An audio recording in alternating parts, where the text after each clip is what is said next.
მოგესალმებით, ეს არის სიმართლის მაძიებელი პოდკასტი, ჩვენი მეორე ეპიზოდი და დღეს ვისაუბრებთ ძირითადად დაზვერვასთან დაკავშირებულ საკითხებზე, რისკებზე, როგორ შეიძლება მუშაობდეს დაზვერვა იდეალურ შემთხვევაში ან იდეალურთან მიახლოებულ შემთხვევაში საქართველოსნაირ პატარა ქვეყანაში და ასე შემდეგ. ამ თემებზე გვყავს ძალიან საინტერესო სტუმარი გიორგი შაიშმელაშვილი, უსაფრთხოების საკითხების მკვლევარი. ძალიან დიდი მადლობა გიორგი ამ დაკავებულ პერიოდში, რომ გამონახეთ ჩვენთვის დაახლოებით 1 საათი და შევეცდებით რომ მაქსიმალურად მარტივად და გასაგებად მოკლედ დაზვერვასთან დაკავშირებულ თემებზე გავცვალოთ რაღაცა მოსაზრებები და გავცეთ გარკვეულ კითხვებს პასუხები. მადლობა მოწვევისთვის. გადავა პირდაპირ ესე იგი საქმეზე და პირველი კითხვით რომ დავიწყოთ შედარებით ზოგადი კითხვით, საერთოდ რას ვზვერავთ ჩვენნაირი სახელმწიფო, რა საფრთხეები არსებობს, რა უნდა იყოს ჩვენი პრიორიტეტი და ესე თუ მოკლედ ვიტყოდით, რა საფრთხეს უნდა გვაცილებდეს ქვეყანას დაზვერვის სამსახურები. დიდი მადლობა ლევონ კიდევ ერთხელ თქვენს პოდკასტში მოწვევისთვის.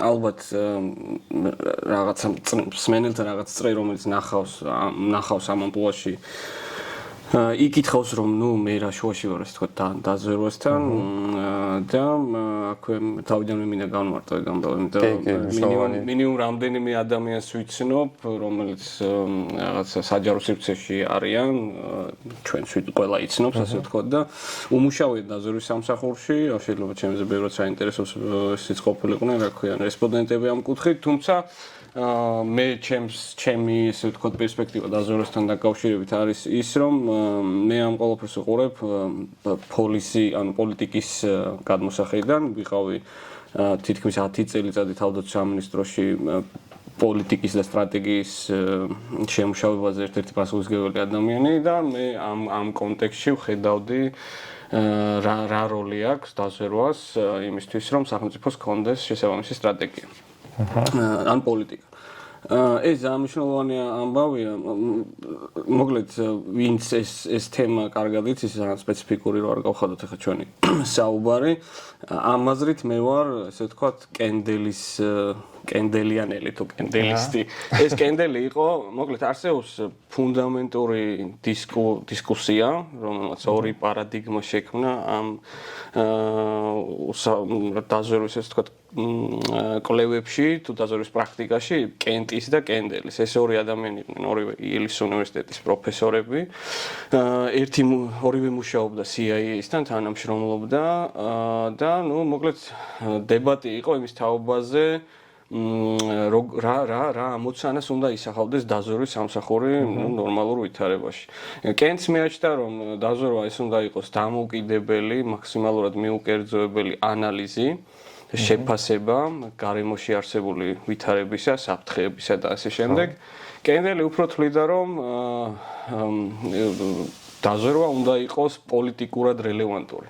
მოკლედ და პოლიტიკოსისთვის საინტერესო. ანუ კენტი თუ მიიჩნევდა რომ ესე იგი მზვერავმა გადაწყვეტილების მიღებს უნდა უამბოს რა შეიძლება მოხდეს კენდელი მიიჩნევა არ მიცეს ასე ვთქვა. ხო, რა შეიძლება მოხდეს რჩევის გარეშე, ან ნორმატიული ლოგიკის გარეშე, რა იქნებოდა უკეთესი და ასე შემდეგის გარეშე. უბრალოდ აი ესეთ ვითარება ობიექტური დაულაგოს და მე აი კენდელს მიაჩნდა რომ მან რა შეიძლება მოხდეს კი არა, რა უნდა გააკეთოს შენ რომ უკეთესად გამოვიდეს რაღაც სახელმწიფოსთვის.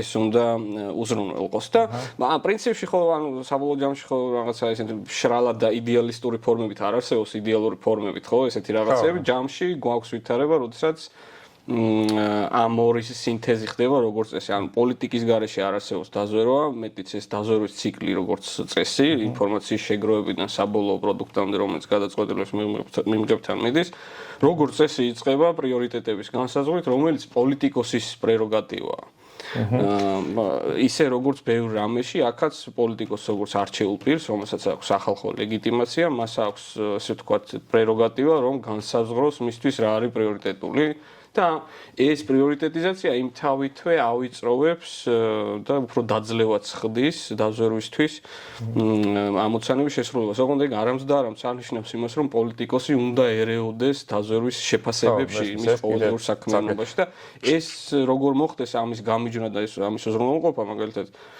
ეს არის ერთ-ერთი მთავარი ცენტრალური პრობლემა ხოლმე სადაზვერვო სამსახურების განსაკუთრებით გამოუცდელ დემოკრატიებში ახალსახელ მათ შორის პოსტსაბჭოთა სივრცეზე ხო სადაც ჩვენი ქვეყანა არის რომელიმე ანუ დეკლარირებულ დონეზე სინამდვილეში რა ხდება იქ ცალკე საკითხი არის მაგრამ დეკლარირებულ დონეზე ჩვენ ვართ რომელიმე ან ერთი ან მეორე მოდელის ქვეყანა იცი რა ლეონი ხა ჩვენ წერთ პოდკასტს ვითარებაში როდესაც ერთი მხრივ მე მგონი ძალიან აქტუალური საკითხი გამოვიდეს რომ იმ თვალსაზრისით რომ ერთი მხრივ დაზვერვის სამსახური გაუქმდა ანუ 1 აგვისტოს მდგომარეობით საგარეო დაზვერვის სამსახური ქვეყანას აღარ ექნება და ის დაუქვემდებარება სახელმწიფო უსაფრთხოების სამსახურს და ეს რა პრობლემებს ქნის ბევრია ალბათ ამაზე ცალაპარაკო და მეორე მხრივ გაუქმდა ეროვნული უსაფრთხოების საბჭო იდეაში ჩვენ ორივე ეს ინსტრუმენტი უნდა ქონოდა ერთი მხრივ პოლიტიკოსებს უნდა ქონოდათ საშუალება რომ დაესვათ ამოცანები სადაზვერვო სამსახურებისთვის და მეორე მხრივ დაზვერვა მაქსიმალურად პირუთვნელად ობიექტურად უნდა აფასებდეს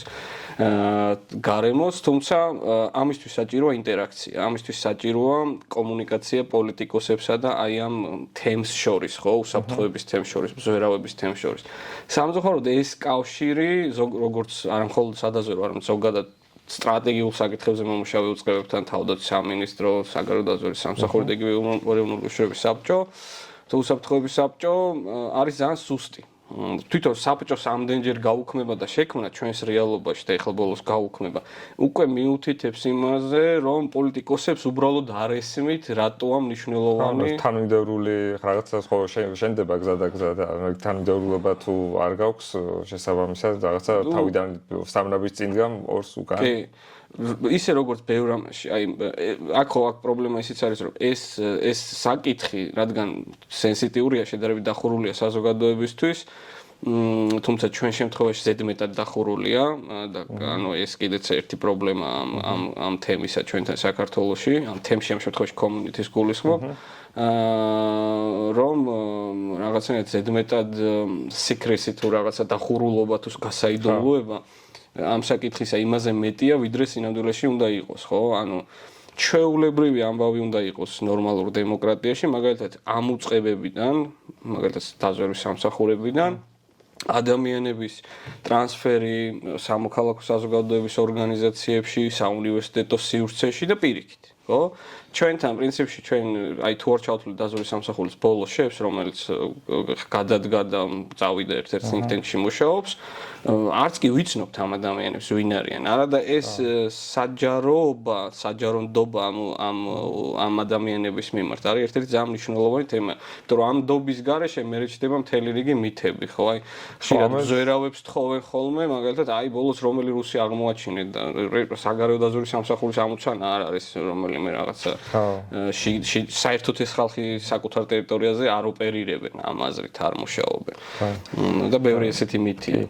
დობასთან დაკავშირებით ცალკე მინდა მე კიდე რომ გავშალოთ რამდენად არის აუცილებელი და რაში ჭირდება ასე ვთქვათ სადაზვერვო სამსახურებს რომ კონდეს ხალხის დობა და ეგ მითები რატო და მოკეთ ეგ ცალკე მინდა მე მაგაზე რომ ვისაუბროთ მაგრამ აი თავში რომ დაუბრუნდეთ მაინც იმ ნაწილს რომ აი რა მიზნები უნდა გქონდეს ანუ აი რა საფრთხეები არის რასაც საქართველოსნაირი ქვეყანა ამ კონტექსტიდან გამომდინარე არ ვიცი რუსეთიდან, ჩინეთიდან, ირანიდან, თურქეთიდან არ ვიცი აი რაღაცა ამ გარემოდან შეიძლება რომ მოდიოდეს და ჩვენ უნდა გვინდოთ ანუ ვცდილობდეთ მაგ საფრთხის არიდებას აი რამე შეგვიძლია გამოვყოთ როგორც განსაკუთრებული პრიორიტეტი რაც უნდა აი ქვეყანა პირველ რიგში მაგაზე იყოს ფოკუსირებული საქართველოს საფრთხების პროფილი არის ძალიან ძიმე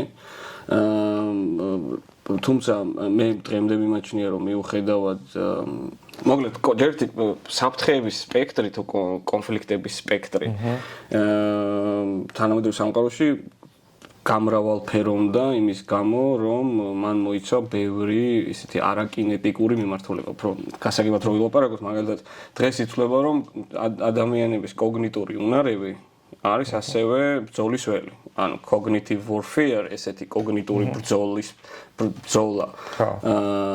არის ასევე ერთ-ერთი ფორმა, რასაც დეზინფორმაცია იყენებს, ანუ როდესაც მოწინააღმდეგემ შესაძლოა საკუთარ სტრატეგიულ მიზნებს მიაღწიოს ერთი ტყუის გასროლის გარეშე ადამიანების კოგნიტური უნარების შეცვლის და აზროვნების. ხო, ანუ მათი აზროვნების წესი და შესაბამისად ქცევი, ხო? ანუ მაგალითად ჩაერიოს შენს ელექტორალურ განწყობებში, აირჩიოს ანტიდასავლური ხელისუფლება და ასე შემდეგ და ასე შემდეგ. ანუ ეს საინფორმაციო სივრცე ბრძოლის ველის ძალიან მნიშვნელოვანი კომპონენტი გახდა, ისე როგორც კიბერი და ასე შემდეგ. ამ თვალსაზრისით მიუხედავად ამ ყველაფრისა და ეს ყველა საფრთხეა საქართველოსთვის, მე მაინც ვფიქრობ, რომ საქართველოსთვის, ესე ვთქვათ, საქართველოს ანუ არსებობს ესე იგი გადამწყვეტი ყველაზე მძიმე საფრთხე, მაინც ჩემი აზრით ეს არის რუსეთის მხრიდან პირდაპირ სამხედრო აგრესიის საფრთხე. ანუ არა დღევანდელი ალბათობა, მაგრამ ჯამში უწყებათა დიდი ნაწილი მაინც და ეს ქვეყანა უნდა ემზადებოდეს აი ამ საფრთხეზე რეაგირებისთვის, მაგრამ ამის პარალელურად იმისთვის რომ ეს ხო ანუ რაღაცა ესკალაციის კიბესავით არის რა, ანუ იწყება რაღაცა საინფორმაციო ველში, შემდეგ გადადის შეიძლება ხო, ანუ ისიც მომზადებას აკეთებს, ხო? ის საკეთებს იმასაც აი უკრაინაში რომ ვაკვირდებოდით რა, ერთ-ერთი მიზეზი უკრაინაში რუსეთის წარუმატებლობის იყო ის რომ აი ეს მაფორმირებელი ფაზა სამხედრო ოპერაციის ჩაუვარდა რუსეთს, ხო? ეს იყო ადგილობრივი ელიტების მოსყიდვა, ეს იყო პრორუსული ისინი რა ქვია განწყობების გაძლიერება, ეს იყო ხელისუფლების გადაწყვეტილების უნარების ატროფია და რაღაც. ამას ვერ ეს იყო FSB-ს ჩასატარებელი ოპერაცია, რომელსაც შედეგად უნდა მოყოლოდა სწრაფი და გადამწყვეტი სამხედრო ოპერაცია, ხო? ანუ ამ მაფორმირებელ ფაზაში მოწინააღმდეგე მოქმედებს ბევრ მიმართულებაში, ბევრ სფეროში, ბევრ დომეინში შენ წინააღმდეგ დაწყებული ინფორმაციიდან დამთავრებული მაგალითად არჩევნები, ან მისი ფალსიფიკაცია, ან რა ქვია მაგას კორუფცია შესაძლოა ეს ყველა ერთად იყოს ეროვნული უსაფრთხოების გამოწვევა, იმიტომ რომ მოწინააღმდეგე სწორედ ამ დომეინში ქმნიდეს იმ ტიპის კონდიციებს, რომელიც მას გაუადვილებს საბოლოო ჯამში ან საერთოდ არ დასჭირდება სამხედრო მიზნების მიღწევა. ამიტომ აქ შემოდის ეს საკითხი, რომ თუ ესეთი ფართოა სპექტრი, ხო, რა ქვია, მოწინააღმდეგის ინსტრუმენტების. ხშირად ამას მიხსენებენ რუსეთის ეგრეთ წოდებულ ჰიბრიდულ ომად, ხო? ანუ ეს ჰიბრიდული რას ნიშნავს, რომ ეს არის რაღაცა ნაზავი ბევრი ტიპის სხვადასხვა ინსტრუმენტების, რომელიც შეწინააღმდეგ რუსეთი იყენებს, ან სხვა რომელიმე ქვეყანა. მაგრამ ჩვენ შემთხვევაში ცალსახად ეს არის რუსეთის ფედერაცია. ამისთვის მნიშვნელოვანია, რომ რადგან ეს ყველა დომეინი დასაცავი გაქვს, არსებობდეს სინქრონიზაცია, კოორდინაციის მაღალი ხარისხი ამ დომეინებს შორის. პასუხისმგებელ უწყებებს, მაგალითად რომელია პასუხისმგებელი საინფორმაციო სივრცეზე, სამხედრო სივრცეზე, ტერორიზმზე და ასე შემდეგ. და ხარდამჭერ უწყებებს შორის. იმისთვის რომ ეს კოორდინაცია იყოს მაღალი, ხო? ამისთვის საჭიროა არსებობდეს აი ეროვნული უსაფრთხოების საბჭოს ტიპის ორგანიზაციები, რომელიც ამ ქვეყანაში გაუქმდა. ყველგან სადაც განსაკუთრებით ყირიმის ანექსიის შემდეგ, სადაც ესე იგი გაიაზრეს რუსეთის ჰიბრიდული ომის კონცეფცია და ესე იგი მის გამომდინარე საფრთხეები, ყველგან გააძლიერეს უსაფრთხოების საბჭოს ტიპის ორგანიზაციები სწორედ ამ მოტივით, რომ გაზრდილიყო კოორდინაცია მოპასუხე უწყებებს შორის. და ჩვენთან ეს გააუქმეს და ამ თვალსაზრისით დაზვერვა და ინფორმაციის წინასწარ ცოდნა და მოწინააღმდეგის მოქმედებებზე ინფორმირებულობა არის ერთ-ერთი, ესე იგი, საკვანძო პრიორიტეტი და შეიძლება უპირატესობას თუ კარგად მუშაობ რაც უნდა გქონდეს ქვეყანას. ხო, ერთი მაგალითი ხა მე რაც მახსენდება, 2015, 16, 17 წლების მე მგონი აი ჩრდილო მაკედონიაში იყო ესეთი შემთხვევა, ხო, რომ მაკედონიას ჯერ მაკედონიის სახელით უნდათ გახთვალიყვნენ ნატოს წევრი და მაშინ იყო ძალიან ბევრი მცდელობა რუსეთის მხრიდან, როგორც მერე გარკვეული წყაროებით დადასტურდა, რომ მოეხდინათ ესე გავლენა ადგილობრივ საზოგადოებაზე და მათ შორის აძლიერებდნენ ეგეთ მას, რომ მაკედონიას არ შეიძლება დაერქვას ჩრდილო მაკედონია, რასაც ბლოკავდა, ანუ მაკედონიის სახელით ნატოში გაწევრიანებას ბლოკავდა საბერძნეთი და ჩრდილო მაკედონია თუ დაერქმეოდა, მოკლედ საბერძნეთი მაგაზე ოკეი იყო და ნატოში მიიღებდნენ და მოკლედ რუსული, ასე ვთქვათ, სპეცსამსახურებთან დაკავშირებული რაღაცა წყაროებით მოკლედ ხდებოდა ისეთი ინფორმაციის გავრცელება, რომ აი როგორც ჩვენ თამარ ქართველობის დაკარგვის ამბავში მაკედონიელობის დაკარგვის რაღაც იდენტობის დაკარგვასთან იყო ეს, რომ რაღაც როგორ შეიძლება დაერქვას ჩრდილო მაკედონია და ანუ ამით უნდოდა რომ შეეფერხებინათ ნატოში გაწევრიანება. იქ იყო რაღაც ნაციონალისტური პოლიტიკური პარტიების მხარდაჭერა და ასე შემდეგ. მოკლედ ანუ საკმაოდ დიდი ოპერაცია ჩაუვარდათ რუსებს, იმიტომ რომ რაღაც 90% მე მგონი რეფერენდუმზე მაინც მხარი დაუჭირა სახელმწიფოებას და მე გახდა მაკედონია ნატოს წევრი. მოკლედ იმის თქმა მინდა რომ ან რუსეთს დიდი ხანია დაწყებული აქვს საკმაოდ ეგ მაგტიპის ასე ვთქვათ ბრძოლის ხერხის გამოყენება და ანუ რამდენად კარგად აკეთებს ამას. ჩვენს თითქოს რაღაც მითი არის FSB ძალიან ძლიერია და ანუ ბევრი ოპერაცია ჩავარდნიათ საკმაოდ.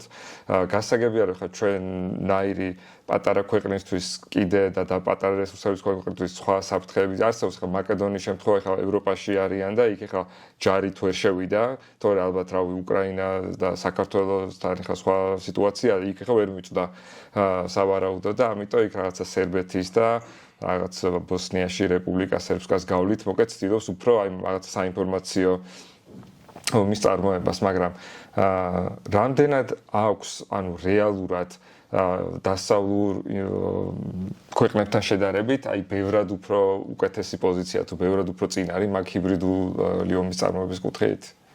ხო, ეს ძალიან კარგი კითხვაა. ან მითი ხო არ არის ეგეც ერთ-ერთი რომ აი რაღაცა FSB-ს ასწავლებს შვება. FSB არ არის მხოლოდ. ხო, ნუ მთელი მანქანა იქით. მოკლედ ორი რაღაც უნდა ითქვას ამ კონტექსტში. ერთი ის რომ ნახე, რუსეთს არ აქვს კლასიკური გაგებით ის რასაც soft powers, real ზალას ეძახიან. ხო, ანუ მის მიმართ მიმზიდველობა არ არის ბუნებრივი რაღაცა ეკონომიკური, კულტურული და ასე შემდეგ დრაივერებით თუ რაღაცა мотиваციებით გამოწვეული. ამიტომ სამაგიეროდ მას აქვს იმპერიული გამოცდილება. ეს იმპერიული გამოცდილება იმ თავითვე ითვალისწინებს, რომ მან იცის ადგილობრივი ხალხების კონტექსტი. კულტურული თავისებურებები და ასე შემდეგ. ამ თვალსაზრისით იგივე ბალკანეთის, კავკასიაც და სხვა ადგილებიც რუსებს აქვს ძალიან კარგად შესწავლილი. ეს მათთვის არის ესე ვთქვათ ერთი უპირატესობა. იმიტომ რომ რუსები ან მოწინააღმდეგის ღრმა ზურგში მოქმედებებისას ესე ვთქვათ, ხო, ეს არის რაღაცა რუსული სტრატეგიული კულტურის გამოცდილების ერთ-ერთი ნაწილი, რომ კარგად შეისწავლოს ადგილზე სპეციფიკა. ის რის ფუფუნებასაც მაგალითად ვერ აძლევდა დიდი ხნის განმავლობაში დასავლური სახელმწიფოები თავის თავს, განსაკუთრებით ამერიკის შეერთებული შტატები, რომელიც უფრო რაღაცა დოქტრინული რომელიც უფრო ცდილობს რომ არსებობდეს რაღაც ტიპის ზოგადი წესები, რომელსაც უნდა მოერგოს შემდეგ ყველა, ესე ვთქვათ, კონტექსტი. და ამის გამო ამერიკელებს ხშირად ქონიათ პრობლემები ავღანეთში, ერაყში, სხვაგან და სხვაგან. თუმცა ამერიკელები განსხვავებით რუსებისგან არიან სწავლელი learning organizations, რასაც ეძახიან, მათ შორის ამ უსაფრთხოების სექტორში და ძალიან სწრაფად იაზრებენ ხოლმე საკუთარ შეცდომებს და ამის შემდეგ მაგალითად ძალიან ჩვეულებრივ ამბად იქცა უამრავი ანთროპოლოგის, სოციოლოგის, area study სპეციალისტის, ანუ რეგიონული მიმართულების სპეციალისტების დაქირავება აი ამ თავდაცვისა და უსაფრთხოების ამოცანებისთვის, განსაკუთრებით ავღანეთში. და რაც თავარი ამ თვალსაზრისით თანამშრომლობა ეგრეთ წოდებულ ანალიტიკურ think tank-ებს, რასაც ეძახიან, ხო, ანალიტიკურ კვლევით ორგანიზაციებთან, არასამთავრობოებთან, საუნივერსიტეტო სივრცესთან და ასე შემდეგ. ეს არის დასავლეთით აკომპენსირებს ხოლმე ამ შეზღუდულ ცოდნას.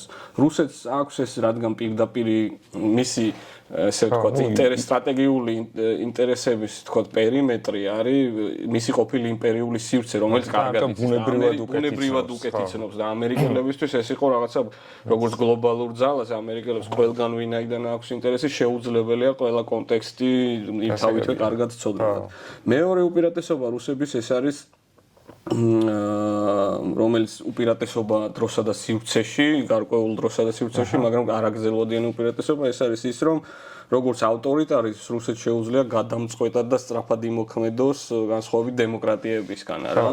თუმცა ძელვადიან მეტოქეობაში, როგორც წესი აღმოჩნდება ხოლმე, რომ დემოკრატია ბევრად უფრო მდგრადია, ბევრად უფრო ძელვადიანია მის მიერ მიღწეული შედეგები, ვიდრე ის, რასაც ავტორიტარიზმები აკეთებენ. მესამე ესეც რუსული სტრატეგიული კულტურიდან გამომდინარე არის ის, რომ რუსებს იმთავითვე მოშლილი აქვს ზღვარი ომსა და მშვიდობას შორის.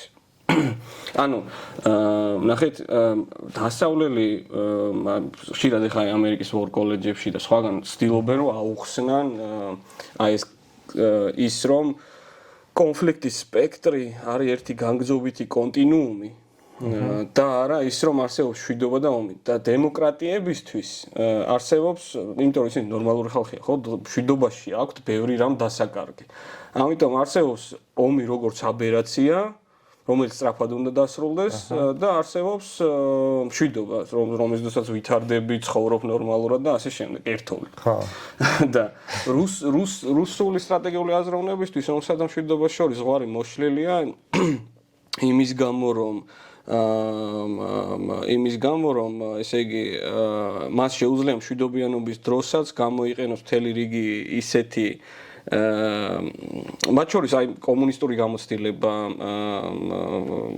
აძლევს რუსებს ამის საშუალებას რა და უფრო ადრინდელიც კიდე აი მესნერი ყავდათ ეგეთი მეცნიერი სამხედრო ეს თქვა სტრატეგოსი რომელიც რომელსაც რომლის საშუალებითაც დაეფუძნა ესე ვთქვათ მის იდეებს ეს რუსული ჰიბრიდული ომის კონცეფცია. ხო და მოკლედ და ეს გერასიმოვის ცნობილი სტატია და რაღაცები მაგ იდეის ირგვლივ არის რომ მშვიდობიანობის დროს არსებობს რაღაცა ამოცანები რომელიც მშვიდობიანობის დროსაც არსებობს კონფეტიში ანუ მეტოქეობა ომის მიზნები არსად არ ხრება და მნიშვნელოვანია რომ შენ შექმნე საინფორმაციო სივრცეში ისეთი უპირატესობა რომელიც არ ვიცი კინეტიკურ ომს აღარ გამოიწევს და დასავლეთში როგორც წესი დიდი ხნის მანძილზე აი სანამ 2017 წლის ამერიკის ეროვნული თავდაცვის სტრატეგია და უსაფრთხოების სტრატეგია იტყოდა რომ სოფლიო დაბრუნდა great power competition-ს ანუ დიდი სახელმწიფოების მეტოქეობას მანამდე ითვლებოდა რომ სოფლიო არის ურთიერთთანამშრომლობის არენა და ამიტომ ამ თვალსაზრისით რუსებმა არ ვიცი ალბათ მიუნხენის იმიდან ცნობილი სიტყვის მერე 2007 წლიდან დაასწრეს დასავლეთს იმ თვალსაზრისით რომ მათ ბრძოლის ველად აქციეს ყველაფერი პოლიტიკა მათ შორის მემარჯვენე პოლიტიკური პარტიების დაფინანსება დასავლეთში იგივე მართლმადიდებელი ეკლესიის და ტრადიციების ინსტრუმენტალიზაცია აი სწრაფი გადაწყვეტილების ანუ ავტორიტარიზმიდან გამომდინარე კი, ნუ ეს ერთი მხრივ ეგ უპირატესობა გამოიყენეს და მეორე მხრივ ნუ ეს რაღაცა რევიზიონისტური თუ რევანშისტური მოსაზრებები მათ ჰქონდათ საბჭოთა კავშირის დაშლისთანავე ანუ არ შეეგუნენ იმ სტატუს კოს რომელიც მათ არგო რეალობამ მაგრამ მათ მენტალიტეტში იყო რაღაცა საკუთარ თავზე წარმოდგენა როგორც იმპერიის როგორც რაღაცა სოფლიოში მეორე ძალის თუ პირველი ძალის საბჭოთა კავშირის და მანამდე რუსეთის იმპერიის და ამ რევანშისტულ იდეებში მათთვის ყოველდღიურობა მშვიდობა იქცა ესე იგი ფრონტის ხაზად რაც დასავლეთისთვის არ არის დამახასიათებელი და აქ რადგან მათ არ ჰქონდათ ბუნებრივი მიმზიდველობები რაც დასაწყისში ვახსენეთ ამიტომ რას იყენებენ ხო საკუთარი შესაძლებლობის აუდიტს რო გააკეთებდნენ მიხვდნენ ძალიან კარგად რომ არსებობდა გარკვეული მეხსიერება საბჭოეთის შესახებ რაღაც კონკრეტულ თაობებში არსებობდა ანუ ის სულ ამბობენ ამას რუსებს ჩვენ კი არა ვართ იდეალურები დასავლეთია ცოტა ეს ვოთებაუტიზმი ხო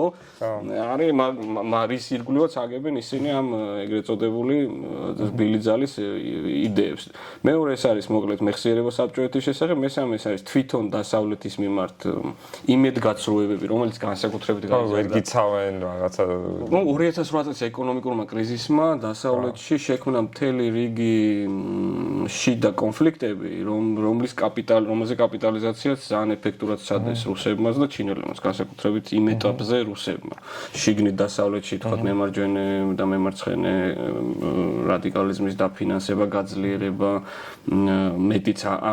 მეტიც პრინციპში მათ მოახდენეს აი ხო ამობენ ინფორმაციის ვეფონიზაცია ჩვეულებრივ ამბავი ხო ინფორმაციის იარაღად ქცევა მაგრამ თქვა დევნილთა ნაკადებიც კი აქციეს იარაღად ხო და თან ამ თვალსაზრისით სირიაში კონვენციური ესე ვთქვათ შესაძლებლობებით შექმნეს კონდიციები იმისთვის რომ ადამიანები მიწყდომოდნენ დასავლეთს და კიდევ უფრო მეტად გაზრდილიყო ეს შიდა უკმაყოფილება რომელიც დაკავშირებული იყო ადგილობრივ ეკონომიკურ კონტექსტებთან თვითონ დაზვერვასთან დაკავშირებულ რაღაც ტენდენციებზე თუ შეგვიძლია რამე ვთქვათ ესე იგი მეორე მსოფლიო ომის მე ცივი ომის პერიოდში ხო მოხდა დაზვერვის არ ვიცი აყვება არ ქვია მაგას მაგრამ ძალიან განვითარდა და მაშინ შეიქმნა და გადაიარაღდა ასე ვთქვათ დაზვერვის სამსახურები რომ უფრო ეფექტურები ყოფილიყვნენ. შემდეგ აი როგორც ამბობდით მშვიდობიანობის პერიოდში შეიძლება ითქვას რომ ევროპას განსაკუთრებით შედარებით ალბათ ნაკლები ფოკუსი ჰქონდა დაზვერვაზე და ამერიკის ყოველთვის მნიშვნელოვანი იყო, მაგრამ ეხლა კიდე უკრაინა-რუსეთის ომის შემდეგ და აი თქვენც რას თქვით რომ 2017-ში ჩაიწერა ამერიკაში რომ ეს Great Power Competition დაბრუნდა მას მერე აი ბოლო წლებში რაღაცა ხო არ არის ესეთი გამორჩეული როგორც წარუც მაგალითად უკრაინა-რუსეთის ომმა ბევრი რამე შეცვალა ხო ომის წარმოებაში საერთოდ სხვა რაღაცები ხდება დღეს ვიდრე მაგალითად არ ვიცი თუნდაც 15-20 წლის წინანდელი ომი შეიძლებოდა წარმოგვედგინა როგორი იქნებოდა და დაზვერვაში ხო არ არის ესეთი რაღაცა თანამედროვე ტენდენციები რომ დავარქვათ არ ვიცი რაც შეიძლება იყოს მნიშვნელოვანი და გასათვალისწინებელი ხო, ძალიან კარგი კითხვა. პრინციპში რაც შეეხება მეორე მსოფლიო ომის შემდგომ ეპოქას, ეს ალბათ უსამართლო იქნება თუ ვიტყვით რომ მხოლოდ დაზვერვის სამსახურების რაღაცნაირად გაძლიერება აღზევება მოხდა.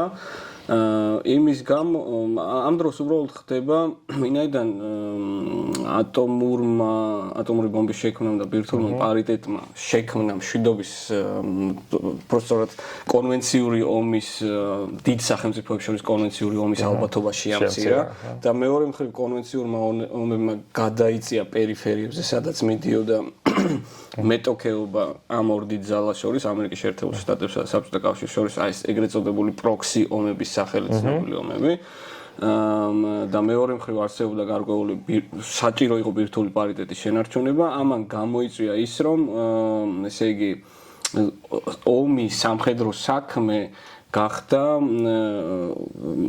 უფრო როგორ გითხრა ამ დროს ჩნდება გრანდ სტრატეგიის იდეა. ანუ გრანდ სტრატეგია არის ესეთი რაღაცა, რომ თუ მანამდე, როდესაც სტრატეგიაზე კონცეპტუალიზაცია ხდებოდა, აი კლაუზევიციდან მოყოლებული ალბათ ლიდერ ჰარტამდე, მაშინ ითვლებოდა, რომ სტრატეგია ეს იყო რაღაცა ისეთი, რაც აი ბრძოლის მიზნებისთვის, ან ომის მიზნებისთვის შეიარაღებული ძალების ან ქვეყნის რესურსების სინქრონიზებულ გამოყენებას გულისხმობდა, ხო, სტრატეგოსის მიერ, პოლიტიკოსის მიერ და გრანდ სტრატეგიაში უკვე ჩდება ზოგადად ეროვნული უსაფრთხოების მიზნებისთვის, არა ყოველდღიურ, ანუ ომისთვის მაინდა-მაინც ეროვნული უსაფრთხოება, მათ შორის არის ეკონომიკური უსაფრთხოება, შენი რაღაცა ტექნოლოგიური მზაობას და ასე შემდეგ. ანუ ეროვნული უსაფრთხოებისთვის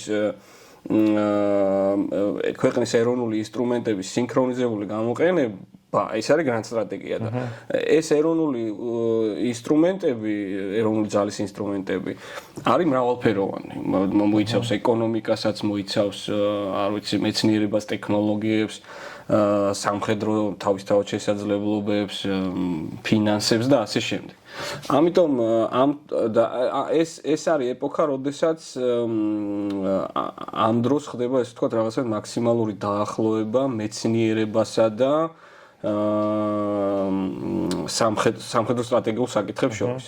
რაშიც ასევე ჩართული დაზვერვა. ანუ რა იგულისხმება, რომ სწორედ ეს ეპოქაა, როდესაც იგივე თამაშების თეორია ამ დროს პენტაგონთან ან მასთან აფილირებულ, რა ქვია მაგას, ანალიტიკურ ორგანიზაციებთან, ისეთი როგორც არის რენდი, თანამშრომლობს ძალიან ბევრი ფიზიკოსი, მათემატიკოსი, რომლებსაც ნობელის პრემიები აქვს თავის სფეროში იმისთვის, რომ მაგალითად ეს ბირთვული ომის საფრთხის პრევენცია მოხდეს, ანუ გაიგოს მოწინააღმდეგის ქცევები და ასე შემდეგ. ამ თვალსაზრისით მოკლედ უფრო მეცნიერებადევადი ხდება თვითონ ეს სტრატეგიული სფერო, სახელმწიფოს მართვის სფერო ზოგადად და მათ შორის სამხედრო საქმეზე და დაზვერვას. დასავლეთში. ნუ რუსეთშიც, საბჭოთა კავშირშიც. და ზოგადად სოფლიოში. ანუ ეს ამას ემატება ის, რომ მობილიზაციის საშუალებები ხალხის ადამიანების საკუთარი მოქალაქეების ამ ეროვნული უსაფრთხოების საქმეში ჩართვის მობილიზაციის საშუალებები ვინაიდან იზრდება ასევე ლოგისტიკური შესაძლებლობები. ლოგისტიკურ შესაძლებლობებს ასევე ჭირდება მეცნიერებადევადი დარგების ინტეგრირება რა ქვია მაგას სამხედრო სტრატეგიული მიზნებისთვის და ზოგადად სახელმწიფოებრიობისთვის, statecraft-ს რასაც ეძახიან ამისთვის.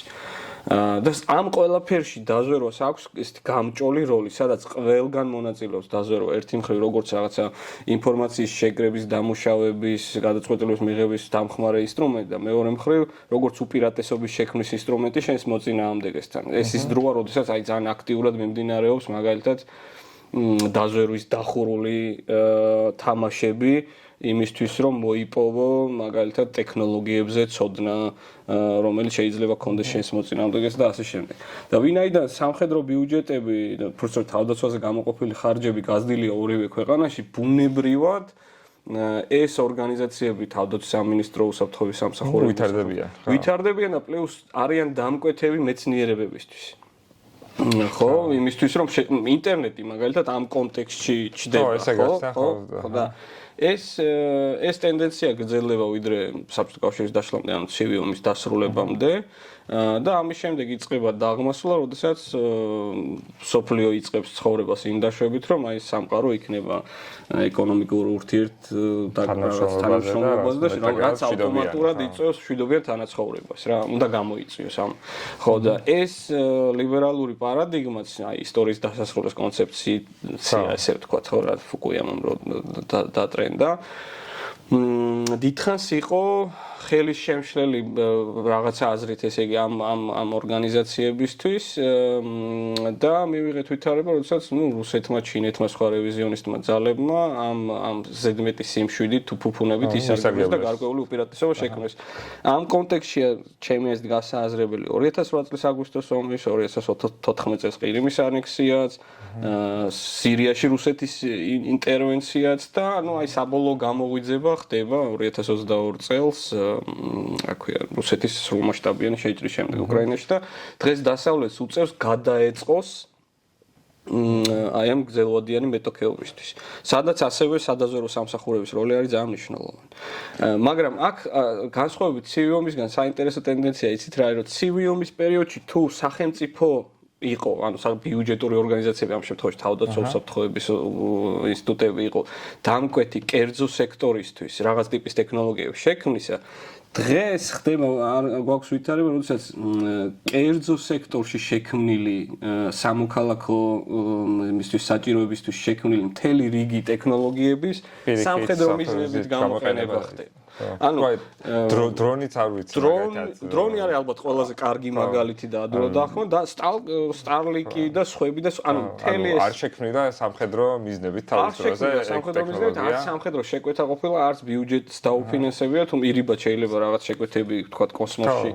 რა თქმა უნდა, ქონდა იმას, რა ქვია, მასკს ამერიკის მთავრობისგან, მაგრამ სამხედრო მიზნებისთვის და ომის მიზნებისთვის არ იყო შექმნილი, მაგრამ აღმოჩნდა, რომ მთელი რიგი სამოქალაქო მოკლედ ხმარებაში ამ მიზნით შექმნილი ტექნოლოგიების ინტეგრირება შეიძლება მოხდეს სამხედრო მიზნებისთვის. აი ეს არის განსხვავება.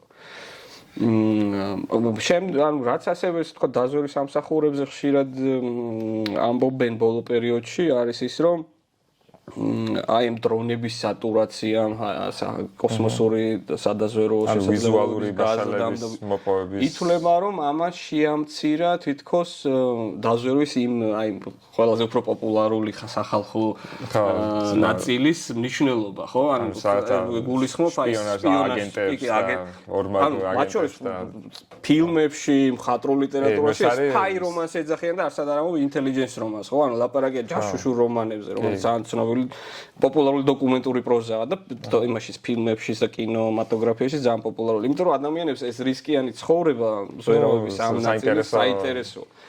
და ითვლება რომ თითქოს ამის მნიშვნელობა შეემცირდა, მაგრამ და აი ანუ ეს ღია წყაროებით დაზვერვა თითქოს ამას ანაცვლებს, მაგრამ საბოლოო ჯამში ესეც მაინც ზედაპირული შეფასებაა იმ თვალსაზრისით, რომ კი ღია წყაროებით შეფასება გაძლევს მნიშვნელოვან ცოდნებს საერთო ტენდენციებზე, მოწინააღმდეგის შესაძლებლობებზე, მატერიალურ შესაძლებლობებზე, მაგრამ ადამიანური დაზვერვა შეუცვლელია ადამიანების განზრახვის გასაგებად. ანუ მართლა რა ინტენშენი, ანუ აპირებს თუ არა რომ თავს დაგესხას. აი ამ თვალსაზრისით ადამიანურ დაზვერვაში ინვესტიცია რჩება ისე პრიორიტეტულად და მაინც წამყვანი ფორმა და წამყვანი არ არის, შეიძლება ითქვას ალბათ ყოველდღიურობა არ არის, ხა განსაკუთრებით სტრატეგიულ დონეზე ხა რაღაცა ეროვნული დაზვერვის თქვათ დირექტორის ოფისში არ მგონია რომ საერთოდ ისხდნენ ბევრი ეგეთი ადამიანი, ვინც მაგაში თუნდაც ოდესღაც იყო ჩართული ეს ძირითადად არის რაღაც ანალიტიკოსების ესე იგი ხალხი რომელიც ამზადებს პრეზიდენტისთვის ბრიფინგებს და ასე შემდეგ. მაგრამ ნუ ამ ბრიფის მთელი სიძლიერე მაინც არის დამოკიდებული იმაზე, შეიცავს თუ არა ის რაღაც ტიპის ადამიანური ქსელებიდან მიღებულ ცოდნებსაც. ერთი ეგეთი კითხვა გამიჩნდა. ეხლა დაზვერვა ვის სამსახურის მიზანი ესე რომ ვთქვათ არის რომ რაღაც საფრთხები აგარიდოს, ხო? თავიდან. ნუ შესაბამისად თუ საფრთხე აგარიდა, ესე იგი ვერ გაიგე რა იგეგმებოდა შეწინააღმდეგ და შეიძლება ჩათვალო რომ დაზვერვის სამსახური კარგად მუშაობს. აი რაღაცნაირად ცოტა ისეთი ის არის, ანუ კარგად მუშაობა ამ სამსახურის შეიძლება ითარგმნებოდეს იმაში, რომ არაფერი მასზე არ ვიცით. თუ ის თავს არ გზნობს, არ გაშუადებულა და რაღაც, არ ვიცი, რაღაც ამბავს არ გიზიარებს თვითონ ანგარიშების ფორმით. აი იმ ანგარიშებსაც შეიძლება თქვას, რომ მოკეთ ეს არის საიდუმლოა და მე მოკეთ ვერაფერს ვერ გაგიზიარებ. საზოგადოებამ როგორ გავიგოთ ეხლა ჩვენ ესენი მუშაობენ თუ არა, ხო, ანუ სადაზვერვო სამსახურები რამდენად ეფექტურად მუშაობენ თუ რაღაცა ანუ ღმერთმა დაიფაროს და ტერაქტი არ ხდება და რაღაც მოკეთ აი ესეთი ძალიან ადვილად დანახვადი და აღქმადი პრობლემა და საერთოდ აი ეს იქიდან გამომდინარე რომ ძალიან განვითარდა ტექნოლოგია, მათ შორის დიდი წილი ახლა უკვე მოდის საინფორმაციო ომზე შედარებით ნაკლებად დანახვადი ხო არ გახდა კიდევ უფრო მეტად სადაზვერვო საქმიანობა და მით უმეტეს უფრო რთული ხო არ არის ობიექტურადაც იმის დანახვა რომ რეალურად რა ხდება.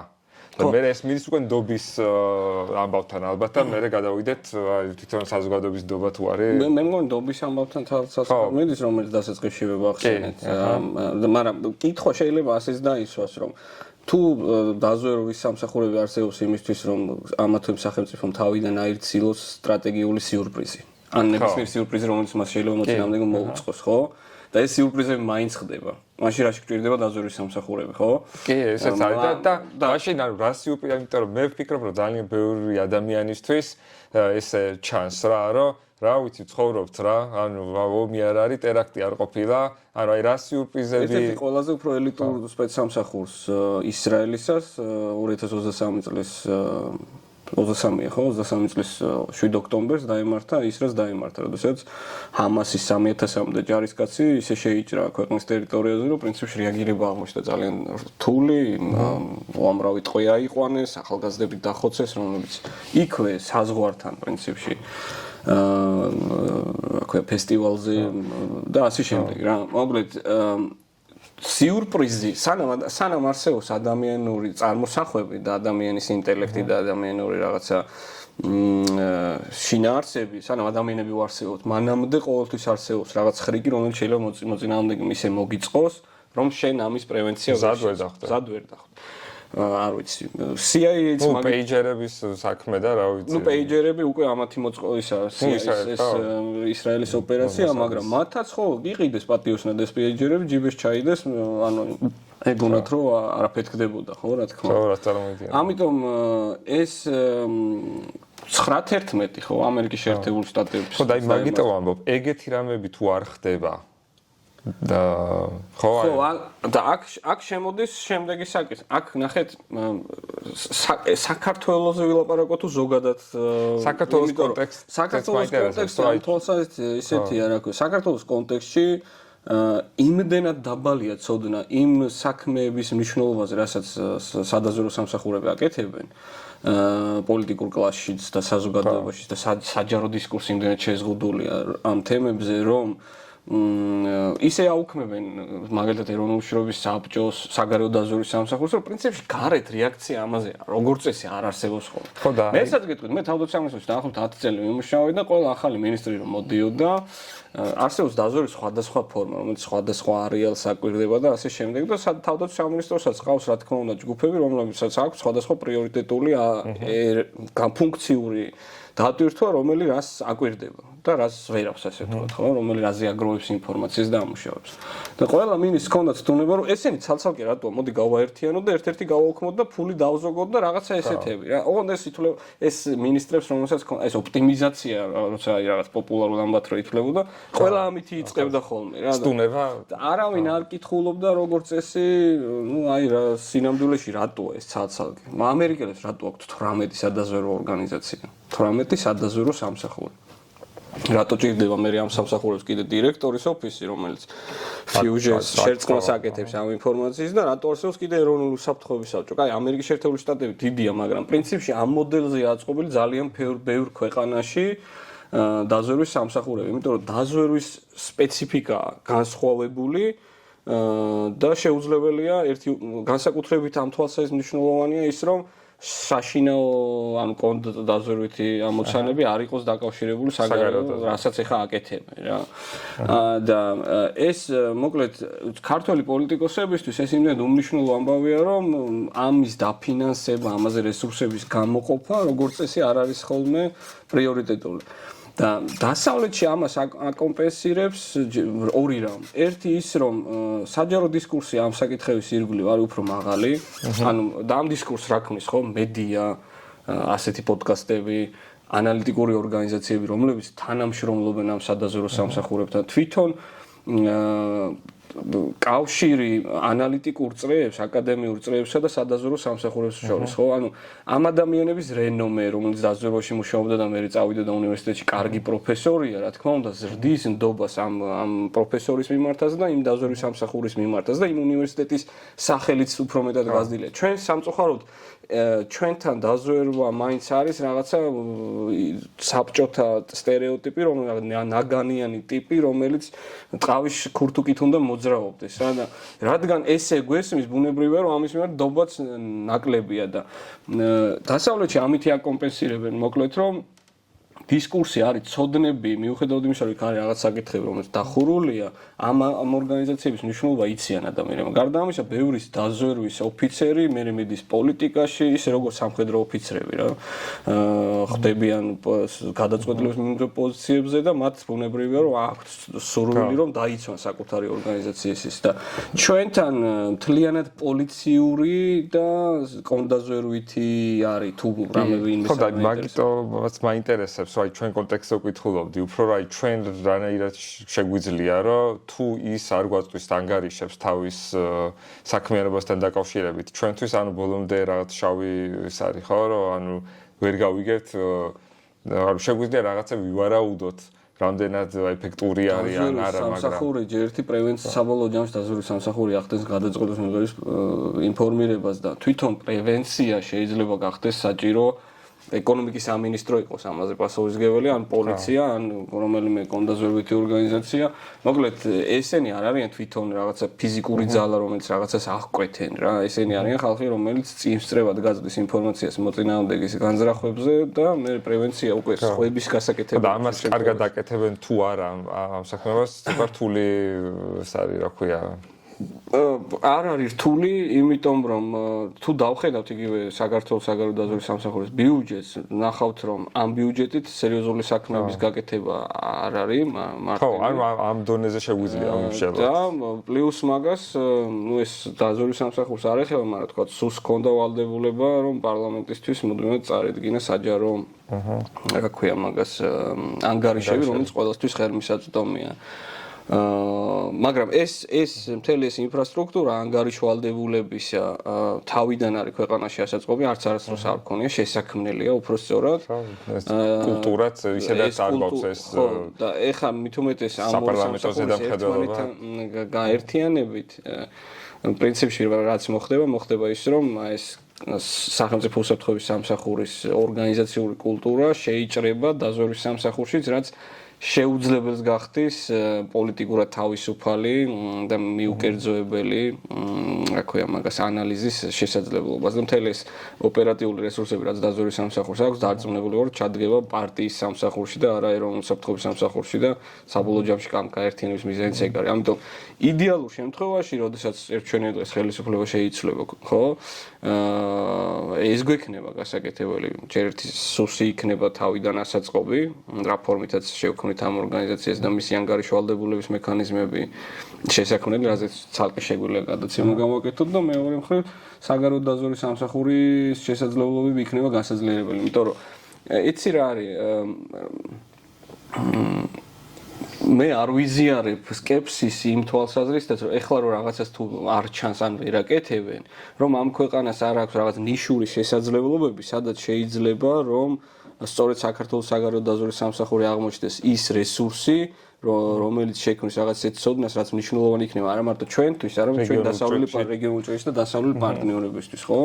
რეგიონში, რომელშიც ჩვენ ვართ, არის ჩრდილოეთ კავკასია, ჩრდილოეთ კავკასიური წინააღმდეგობა მე აღმოჩნდა სირიაში, იცით თქვენ, ეს ხალხის ამ რაღაცა ჯგუფების, ესე იგი რაღაცა ნაწილი არც ერთი დღე არ შეუწყვეტია ტერორისტულ ორგანიზაციებთან კავშირი, მათ შორის ეს ბოლოს იმარათ კავკაზი, რომელიც ჩრდილო კავკასიაში ოპერირებდა, შეუერთდა ისლამურ სახელმწიფოს, მათი ნაწილი თორემ მეორე ნაწილი იყო, რა ქვია მაგას, ალ-ქაიდას დაჯგუფების წევრი, ჩვენივე თანამოქალაქე იყო ისლამური სახელმწიფოს თავდაცვის მინისტრი, გახსოვთ, ხო?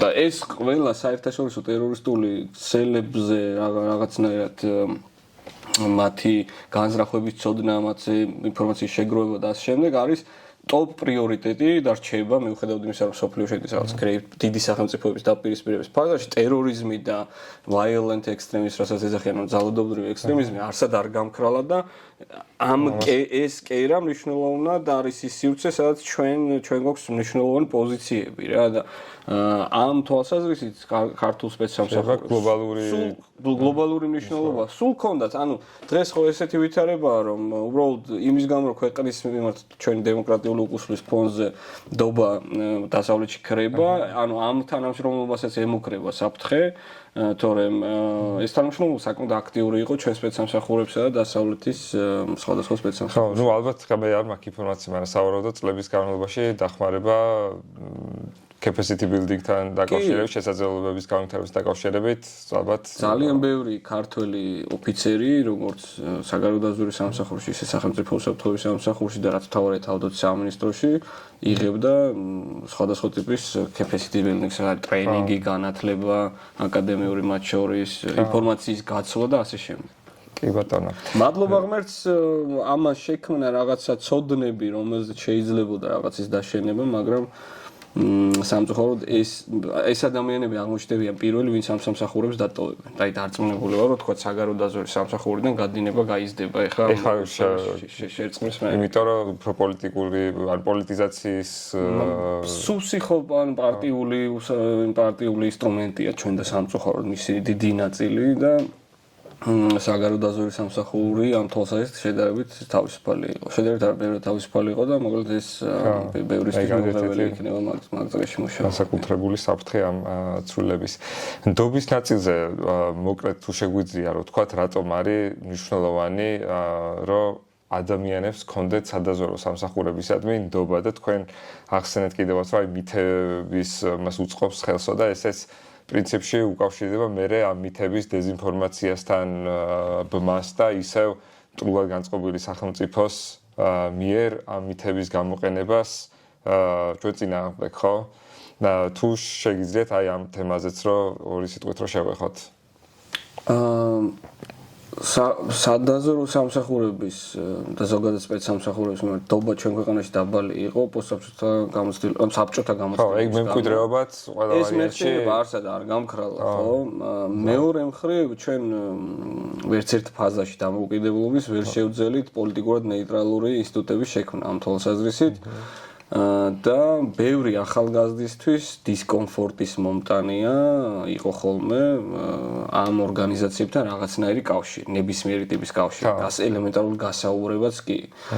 და ეს ნდობა ვერ აშენდება და ვერ შეიქმნება თუ ჩვენ არ შევძელით დემოკრატიული კონტროლის მექანიზმების შექმნა ამ ორგანიზაციებს, რაც ავტომატურად გამოიწვევს ამ ორგანიზაციების შემდგომ პროფესიონალიზაციას. და აი პროფესიონალებთან კომუნიკაცია უკვე და ნდობა იქნება სულ სხვა ხარისხის ამ ადამიანს. საპარლამენტო ზედამხედველობა, სამოქალაქო ეს ძალიან კომპლექსური საკითხია, ანუ საპარლამენტო ზედამხედველობა ერთ-ერთი მნიშვნელოვანი ინსტრუმენტია, მაგრამ მთელი რიგი ღონისძიებებია ამ თვალსაზრისით გასატარებელი იმისთვის, რომ აღარ მივიღოთ ვითარება, როდესაც ერთი პარტიის სამსახურში დგება. და ეს აჩენს მე ნდობას საზოგადოებაში, როცა არის გამჭვირვალობა რაღაც დროის უზრუნველყოფილი, ხო? კი, არა, ეს მათ შორის გააჩენს ვითარებას, როდესაც ჩვეულებრივი ამბავი იქნება, რომ ერთ-ერთ მეცნიერზე გავიგებთ, რომ რა ვიცი, სპეცსამსახურების თანამშრომელი იყო ან არის და რა ვიცი, მის ცოდნას იყენებენ კი არა, მუშაობდა და მე გადმოვიდა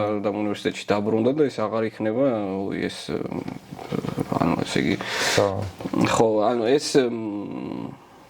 არავის არ უკვირს ამერიკის შეერთებულ შტატებში და არც ისრაელში სიტყვაზე რომელიმე დიდი მეცნიერის თანამშრომლობა სახელმწიფო საკუთარი ქვეყნის სახელმწიფო სამსახურთან რა. და ჩვენთან სამწუხაროდ ეს ძველი ტრაუმების და ახლანდელი ტრაუმების ფონზეც არის პრობლემა. როგორ გინდა დავარწმუნოთ დღეს რუსთაველზე მდგომი ახალგაზრდა, რომელსაც ბუდმივი წნეხი აქვს სხვადასხვა ტიპის სპეცსამსახურისგან, რომ ის ხვალ შეიძლება მისი მოკავშირე გახდეს. დაიცვას მისი ინტერესი. მაინც ერთი დაზუსტება მინდა, რომ აი ნდობასთან დაკავშირებით შეიძლება ბევრმა იფიქროს, რომ ჩემი ნდობა რა სჭირდებათ, ანუ თვითონ იმუშაონ რა კარგად და ანუ მე რა შუაში ვარ რა, რატო უნდა გქონდეს საზოგადოების ნდობა სადაზვერო სამსახურს და ამაზე თუ შეგვიძლია რომ რაღაც პასუხი გავცეთ.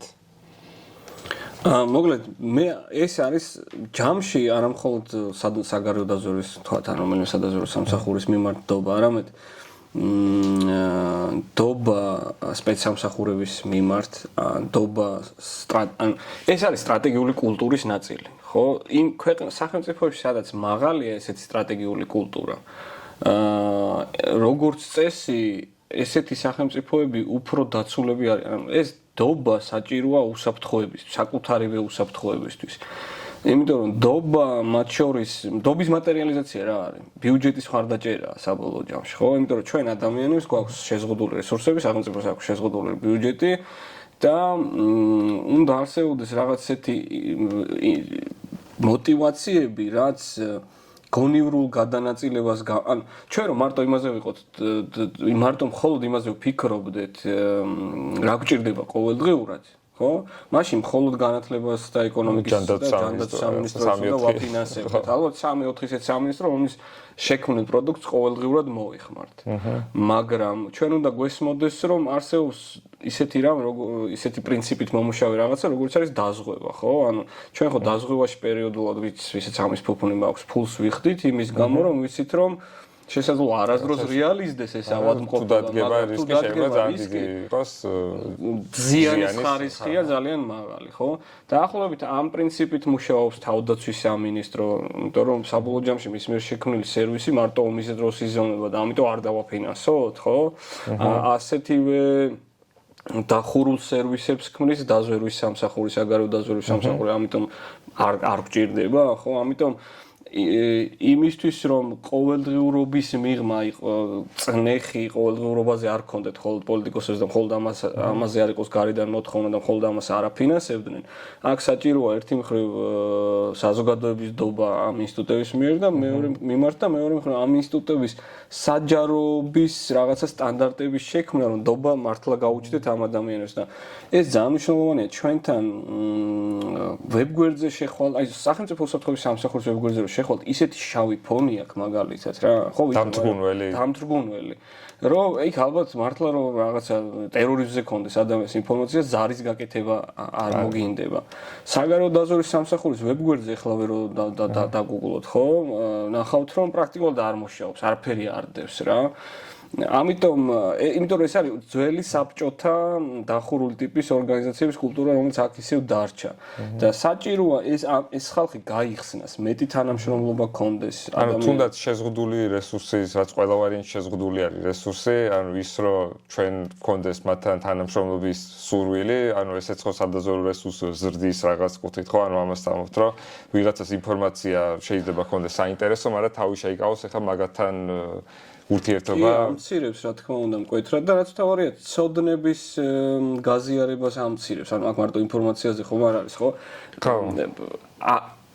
იყო პერიოდი და განსაკუთრებით ცივი აღზევება როცა ახსენეთ ხო როდესაც რეკრუტმენტი სადაზვერვო სამსახურებში მაგალითად ამერიკის შეერთებულ შტატებში ყველაზე უფრო ელიტური უნივერსიტეტებიდან ხდებოდა რამდენი ელიტური უნივერსიტეტის სტუდენტი გახსენდებათ ეხლა თქვენ რომ მაინდა-მაინც იდეის გამო შეუერდეს სახელმწიფო ანუ ალბათ რო ვიცოდეთ რომ რაღაცა უნივერსიტეტი საგანმანათლებლო თანამშრომლობს სამსახურთან ალბათ არავინ არ დაჯავარებს ხო და ამიტომ თუ ეს ნდობა არ გაჩნდა მათი ეს რაღაცნაირად კვერცხისა და ქათმის ისიც არის დილემაც რომელი უფრო ადრე უნდა გაჩნდეს იმიტომ რომ ნდობის გარეშე ესენი ვერ ქმნიან შესაბამის პროდუქტს იმიტომ რომ ხარისხი არ არის აქ და მეორე მხრივ თუ ხარისხი და პროდუქტი არ არის არ ჩდება ნდობაც მაგრამ ჯამში მე მგონი პოლიტიკოსების საკეთებელი სხვანაირად უნდა მოვაწყოთ კი სახელმწიფო უნდა იყოს ეს ინსტიტუტები უნდა დაუსახოთ რაღაცა ამოცანები რა 2005 წელს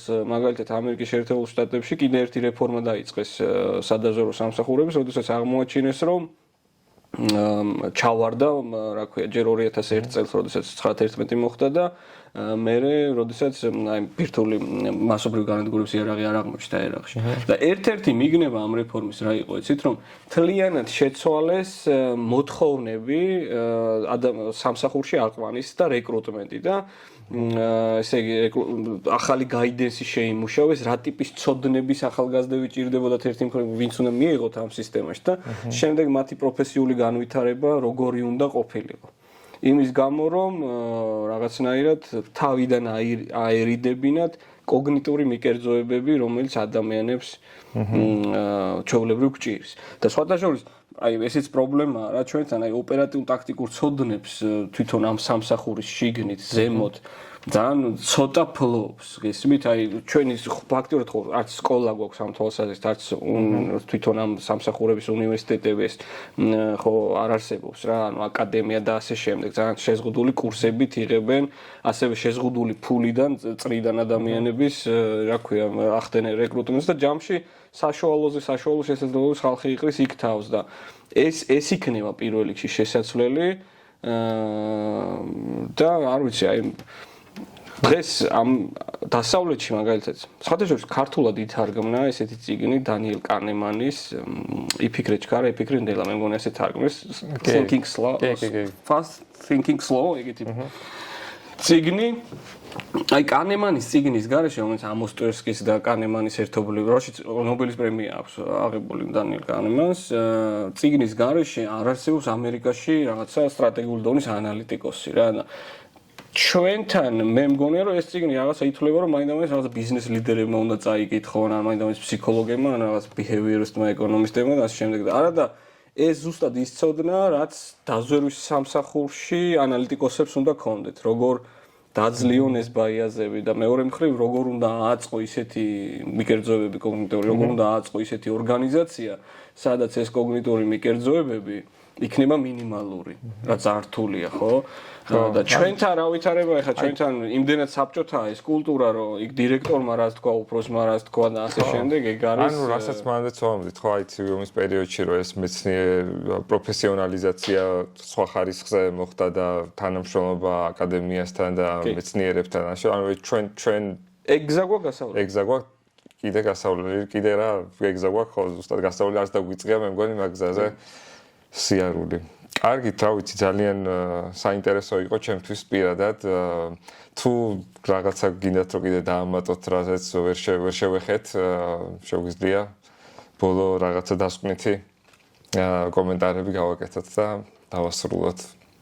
ალბათ ეს სამოქალაქო საზოგადოების ორგანიზაციებს და აკადემიას, საუნივერსიტეტო სივრცესაც გვაქვს და უნდა გქონდეს ჩვენი წვლილი ამ მიმართულებით და მაგალითად intelligence studies ესე რაც ეძახიან ხო დაზვერვის მეცნიერებები ამ მიმართულებით თქვა სამაგისტრო პროგრამების გაკეთება პირველ ეტაპზე შეიძლება იყოს პერსპექტიული საქმე რასაც ურჩევდი ძალიან ბევრ უნივერსიტეტს ანუ იმიტომ რომ შეიძლება გახდეს მე ადგილი სადაც მომავალში ამ სტრატეგიული დონის ლიდერებს მოამზადებდნენ და მოკლედ ეს არ არის სამხრივი რაღაცა რაც მხოლოდ სახელმწიფო უნდა აკეთოს ჩვენი როლი შეიძლება ვიპოვოთ ამ მიმართულებით ძალიან კარგი, მოკლედ, რა ვიცი, იმედი მაქვს, რომ ბევრი აღმოაჩენდა იმას, რომ დაზვერვა არ არის მარტო ვიღაც მასში რა ქვია, ოთახში გამოკეტილი ბიუროკრატების ან რაღაცა აგენტების და ეგეთი საქმე ძალიან ვიწრო, რეალურად თუ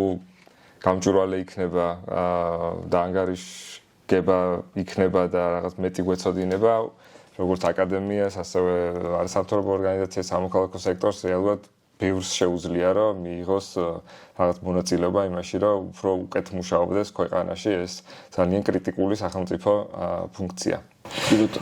კარგით, მადლობა. ამ ერთი საათისთვის წარმატებებს გისურვებთ თქვენს და ჩვენს პოდკასტსაც, რომელსაც თუ გამოიწერენ მსმენელები, კიდევ ბევრ კარგ საინტერესო ამბავს მოვყვებით. დიდი მადლობა მოწვევისთვის. მადლობა გიორგი.